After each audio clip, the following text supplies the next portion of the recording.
Moi, c'est Dr Awa Bokar Lital. Je suis sociologue et analyste et chercheur associé à l'Institut d'études des femmes de l'Université d'Ottawa au Canada. Et je suis spécialiste en genre aussi. Sabaa à Michelle Obama, africaine héroïne d'hier et d'aujourd'hui à la lumière de l'œuvre de Cheikh Anta Diop.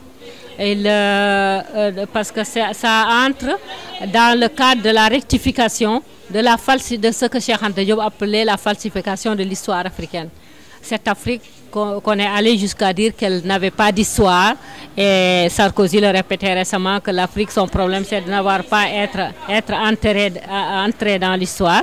Et on montre que et le dénigrement qu'on fait vis-à-vis de l'Afrique, c'est de dire que l'Afrique n'a pas donné la place à la femme. Alors que conformément aux recherches de Cheikh Anta Diop, d'ailleurs une dimension qui est très peu négligée, c'est-à-dire la contribution de l'œuvre de Cheikh Anta Diop dans les études féminines, voire féministes, montre la place de la femme dans l'Afrique traditionnelle, dans l'Afrique ancienne, antérieurement, comme il a coutume de le dire, toute intervention étrangère. Comme je le disais tout à l'heure dans la salle, c'est le Code napoléonien qui a destitué le statut de la femme. Mais de l'Égypte antique, avec par exemple la reine Hatshepsut, 15 siècles avant Jésus-Christ, était une des pharaons. Une pharaon déesse, n'est-ce pas? La reine de Saba, 9 siècles avant Jésus-Christ. La reine Candace, etc., etc.